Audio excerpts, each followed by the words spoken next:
The Thames wound through the twilight like a ribbon of molten silver, its surface catching the last embers of a dying sun.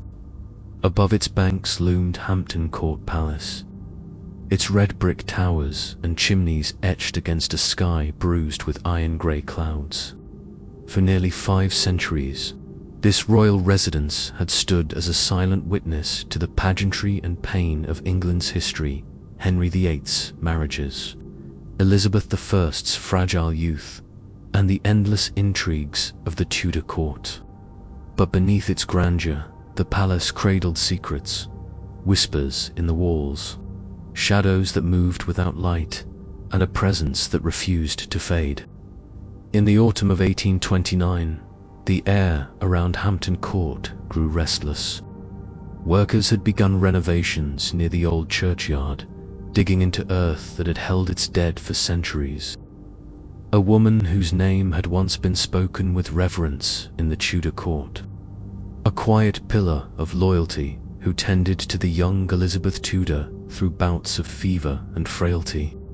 Sybil's hands had soothed the future queen's brow, her voice a steady comfort in the candlelit chambers of a perilous court. But in 1562, smallpox claimed her, and her body was laid to rest in the shadow of the palace she had served. Her story, like her grave, was forgotten until the ground was broken. The disturbance of Sybil's rest marked the beginning of something uncanny. Servants began to speak of strange occurrences in the palace's Tudor wings, colder than the Thames breath, lingering even by roaring hearths, would drift through the air as if someone had just passed by. A woman draped in a grey gown, her face half hidden in shadow. She looked at me, she whispered to her peers, her voice trembling. Her eyes were sorrow itself. Others heard a faint, mournful voice echoing in the silence, its words indistinct but heavy with longing. And her presence became as much a part of Hampton Court as its tapestries and portraits.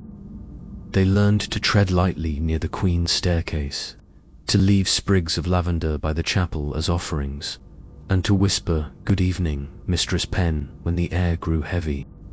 Some claimed she was searching for Elizabeth, her charge, still bound by a duty that death could not sever.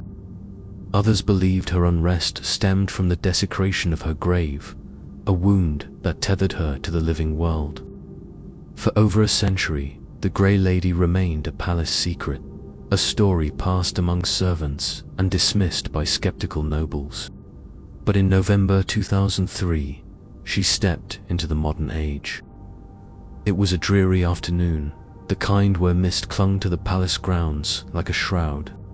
A fire alarm pierced the quiet, triggered by the sudden opening of a heavy, iron-bound fire door in a secluded wing.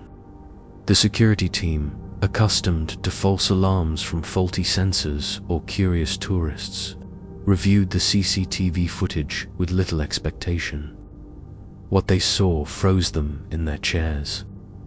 On the grainy screen, a figure stood before the fire doors. She wore a long, antiquated gown of grey, its folds catching the dim light.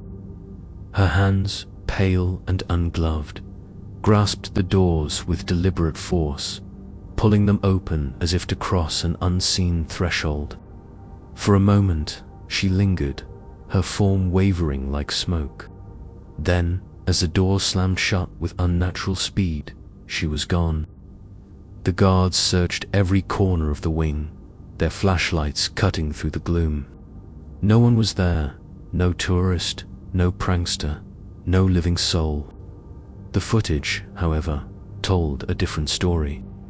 It leaked beyond the palace walls, first to local news, then to global headlines. Paranormal enthusiasts pored over the grainy frames, while skeptics debated drafts and optical illusions. The clip found a second life online, shared across message boards, blogs, and, eventually, social media platforms, where it became a cornerstone of ghost hunting lore. The Grey Lady was no longer confined to Hampton Court's corridors. She roamed the digital realm, her story retold in YouTube documentaries, TikTok montages, and Instagram reels. Each retelling added new layers. A schoolgirl's 2015 photograph capturing a spectral figure near the palace's clock court.